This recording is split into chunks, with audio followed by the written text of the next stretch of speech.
आपने एक कहावत तो जरूर सुनी होगी कि सुख का साथी हर कोई होता है, लेकिन दुख का साथी कोई नहीं होता।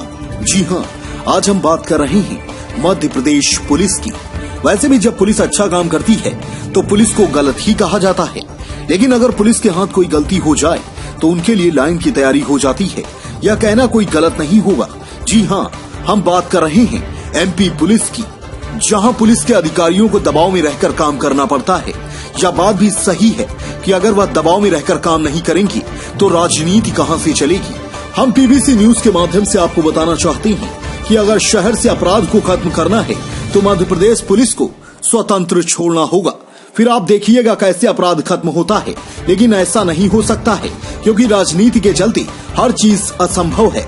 हम आपको बता दें कि पुलिस जब अपने घर से निकलती है तो वह यह सोचकर नहीं निकलती कि हम शाम को घर जल्दी वापस आएंगी या नहीं। और जब उनके परिवार से उनके बच्चे पूछते हैं पापा या मम्मी आप कब तक घर आएंगी, तो जाने से पहले हर माँ बाप अपने बच्चों को बोलकर निकलते हैं कि हम बेटा जल्द ही घर वापस आ जाएंगी। लेकिन ऐसा नहीं होता। अधिकांश पुलिस विभाग की नौकरी में ऐसा है कि कोई भी सिपाही, टीआई, सीएसपी हो या फिर उच्च अधिकारी अपने घर परिवार को समय नहीं दे पाते हैं। लेकिन जब घटनाएं होती हैं तो वो अपना परिवार को छोड़कर उस परिवार की देखरेख में ऐसे लग जाते हैं जैसे उनका ही बच्चा चोरी या गायब हुआ हो। लेकिन पुलिस की भावनाओं को समझना हर किसी के बस की बात नहीं है।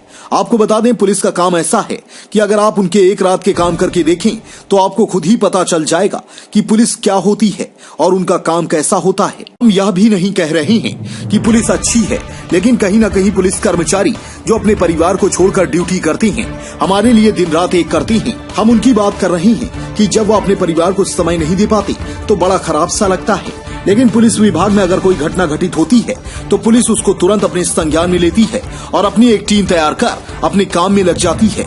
लेकिन जब वह कामयाब नहीं हो पाती तो उसे अधिकारियों की डांट खानी पड़ती है।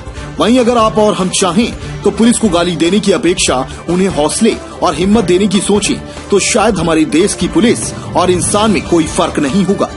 हम आपको एक बात और बता दें कि पुलिस के लिए ना कोई तीज है और ना कोई त्योहार, ना कोई दिवाली है, ना कोई दशहरा। फिर भी आज हम सुरक्षित हैं तो उन्हीं की वजह से। इसलिए एक सैल्यूट तो बनता है हमारी पुलिस के लिए।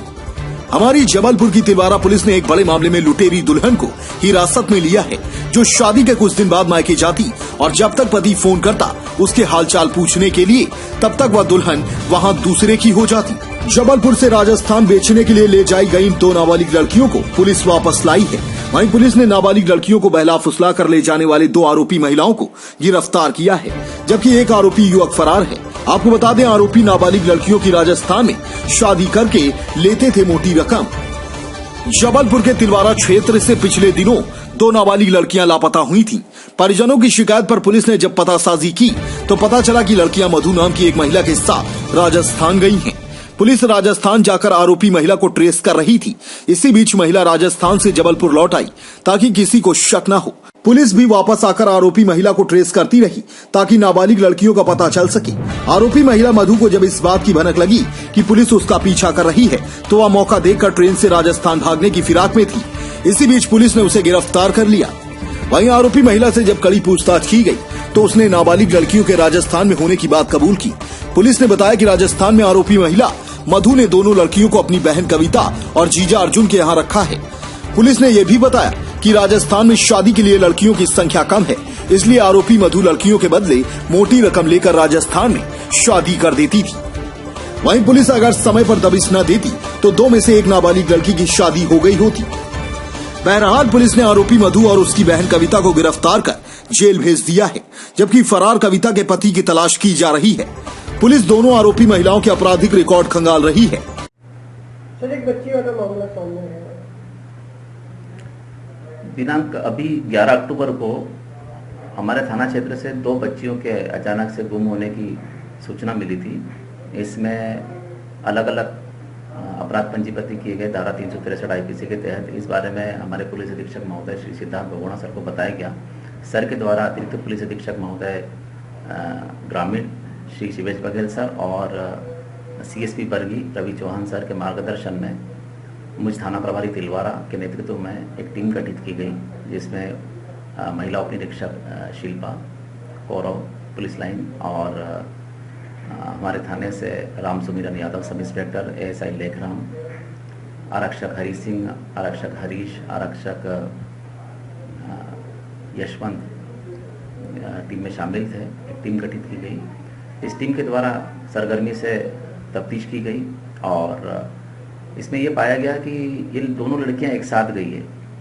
फिर जब हम और आगे बढ़े तो इसमें ये लड़कियां आखिरी समय मधु नाम की महिला के साथ देखी गई और ये मधु नाम की महिला जो है, ये हमारे यहाँ 376 का जो अपराध हुआ था उसमें ये उस प्रवीण महले, उसके जो आरोपी है उसकी बेटी है ये। और मधु को हमने फॉलो किया तो मधु का लोकेशन जो है कोटा आया। कोटा हम जब मधु को फॉलो किए फिर मधु जबलपुर वापस आ गई, चूँकि किसी को शक ना हो कि लड़कियां इनके साथ गई है। जबलपुर में हमने मधु को फॉलो किया। जब मधु को भनक लग गई कि पुलिस उसको ढूंढने में लगी है तो वो तुरंत भागने की तैयारी में वो रेलवे स्टेशन गई, ट्रेन में बैठ गई थी, ट्रेन निकलने वाली थी। हमारी टीम ने उसको वहीं दबोच लिया और अभिरक्षा में लेकर जब मधु से पूछताछ की गई तो मधु ने प्रारंभिक नानुकुर के बाद में जब मनोवैज्ञानिक तरीके से जब उससे पूछताछ की गई, उसने इस बात को कबूल किया कि दोनों बच्चियाँ उसके साथ गई हैं। वो बच्चियों को ले गई है बहला फुसला के, घुमाने फिराने के बहाने से, और बच्चियों को उसने ले जाके कोटा में अपनी बहन कविता और जीजा अर्जुन के घर पर रख दिया और बच्चियाँ वहीं पर हैं और उनकी मतलब उपयुक्त वो देख के, लड़का देख के उनकी जो है शादी कराने की तैयारी है, क्योंकि ये लोग पैसा लेके शादी कराते हैं। राजस्थान में चूँकि लड़कियों का थोड़ा अभाव है शादी के लिए, तो ये लोग पैसा लेके और शादियाँ कराते हैं। फिर हमने कविता के लिए जाल बिछाया, कविता को लालच दिया जबलपुर आने के लिए। कविता उस लालच में फंसी और बच्चियों को सकुशल जबलपुर लेके आई। जबलपुर में पुलिस ने पहले से जाल बिछा के रखा था और कविता के कब्जे से दोनों लड़कियां हमने दस्तयाब की हैं। लड़कियों से जब बातचीत इस बारे में पूछताछ की गई, बच्चियों ने बताया कि उनके फ़ोटो खींचे गए थे और फ़ोटो खींचने के साथ साथ में बच्चियों ने ये भी बताया कि उन्होंने उनकी बातचीत भी सुनी थी, कविता और अर्जुन की बातचीत में उन्होंने उनकी शादी की खबर सुनी थी कि उनकी शादी की चर्चा की जा रही है। और कविता ने भी इस चीज़ को कबूल किया है कि दोनों बच्चियों की शादी की तैयारी हो रही थी। तो ये एक अच्छी बात इसमें ये रही, सौभाग्य की बात ये रही कि जब बच्चियों ने बताया कि अगर एक दिन अगर वो लेट आने में होते, पुलिस एक दिन बाद अगर उनको बुलाती तो अगले दिन उसकी शादी थी, उसमें दो में से एक बच्ची की।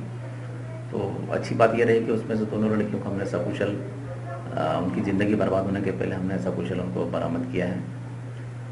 सर, ये बच्चों की उम्र क्या होगी और जिनने किडनैप किया था ये कहाँ के रहने वाले हैं और कितने वर्ष की बच्चों को ये ले जाते हैं राजस्थान के लिए? ये जनरली जो ये बच्चे हैं, बच्चों की उम्र एक 14.5 साल की बच्ची है और दूसरा एक 16.5 साल की बच्ची है। और ये लोग जनरली कोई उम्र का इनका वो नहीं होता है, बस शादी के लायक जब बच्चियां होती है तो ये राजस्थान तरफ शादी करवाते हैं। एक बार ये जो मधु है, मधु नाम बदल के अपना काम करती है। जब इस बारे में मधु की जहाँ शादी हुई जिला 12 सदर थाना लगता है, वहाँ पर जब हमने राजस्थान पुलिस से इस मामले में जानकारी ली तो राजस्थान पुलिस ने भी बताया कि इनके मधु के खिलाफ भी अपराध पंजीबद्ध है। मधु ने जो जितेंद्र से शादी की थी, जितेंद्र धाकड़ से शादी की थी मधु ने, तो वो वहाँ से भी जेवर वगैरह लेके भागी थी। फिर एक पुलिस केस हुआ था, उसमें जेवर तो नहीं मिले उसके पति को, लेकिन वो बहू जो मधु वापस उसके पति के साथ रहने लगी थी। तो इस टाइप से ये लोग अपने काम को अंजाम देते हैं। इसमें कई बार जैसे बच्ची की शादी करा दी, बच्ची को अगर वहाँ नहीं जम रहा है तो बच्ची को ये आगे और उस चीज़ को आगे प्लान करते हैं कि इसको बच्ची को उकसाते हैं उस चीज़ के लिए कि वहाँ से तुम जेवर वगैरह लेके वहाँ से भाग जाओ और अपना फ़ोन वगैरह बंद कर लो और कोई लोकेशन मिलती नहीं। कई बार इसमें जो पीड़ित व्यक्ति होता है वो शिकायत भी कर नहीं पाता है जिससे उसकी शादी हुई है। सर, ये लुटेरी दुल्हन जो गिरफ्तार हुई है, इनको किन धाराओं के जेल भेजा गया है?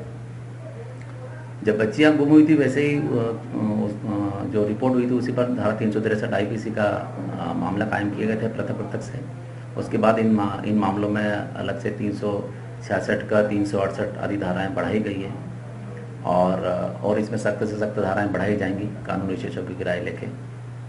सर एक आरोपी जो फरार चल रहा है, क्या इनके इसमें कविता का जो पति है अर्जुन शर्मा, ये कोटा का रहने वाला है जहाँ पर लड़कियाँ रखी गई थी। उसकी सरगर्मी से हम तलाश कर रहे हैं, उसकी शीघ्रता से उसकी गिरफ्तारी की जाएगी। सर इनके पुराने आपराधिक रिकॉर्ड कहाँ के हैं, क्या है? जैसा मैंने बताया 12 में जिला 12 थाना सदर में इनके खिलाफ अपराध पंजीबद्ध है। उसका बाकायदा चालान पेश किया गया पुलिस के द्वारा धारा 420 120 बी के तहत। और इनके आपराधिक रिकॉर्ड अभी हम दूसरे थानों से भी मंगा रहे हैं, उनसे भी खंगाले जा रहे हैं। जो भी रिकॉर्ड मिलता है हम उसको डायरी में संलग्न करेंगे। तो इस तरह की वारदात हमने और भी शहरों में की है, क्या ऐसी जांच में आया है? अभी इस मामले में तफ्तीश में तो ये मामला ही सामने आया है। बाकी हम अभी और पता कर रहे हैं, सभी से राजस्थान में भी पता कर रहे हैं और मध्य प्रदेश में भी पता कर रहे हैं। जो भी जानकारी लगती है वो बताया जाएगा। इसमें मुख्य आरोपी कौन है, कहाँ की रहने वाली है? इसमें 3 लोग हैं एक प्रकार से। अभी ये जो गैंग है इस प्रकार से इसमें 3 ही लोग सामने आए हैं। एक तो दोनों बहनें मधु और कविता। जैसे मैंने बताया कि इनके पिता, ये जो इनका पिता है रविंद्र महल है, ये सुपाताल का रहने वाला है। ये अभी कुछ थाना तिलवारा में ही एक 376 का अपराध हुआ था, उसमें गैंगरेप का अपराध हुआ था, उसमें ये आरोपी है रविंद्र महल है जो फिलहाल जेल में है।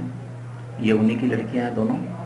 और इसमें जो मुख्य तो तीनों ही मुख्य है, तीनों का अपना अपना रोल है। एक लड़की ले जाने का काम कर रही थी, पति पत्नी शादी कराने का काम कर रहे थे। इसमें अर्जुन की गिरफ्तारी भी हम लोग जल्दी से जल्दी करेंगे, उसकी तलाश की जा रही है। अपने आसपास की हर छोटी बड़ी खबर देखने के लिए हमारे channel police bureau creates news को बेल आइकन दबाकर सब्सक्राइब करें, जिससे आपको हर खबर समय से मिलती रहे। अधिक जानकारी के लिए हमसे संपर्क करें। हमारे कॉन्टैक्ट नंबर हैं 9039011886 एवं 9770229999।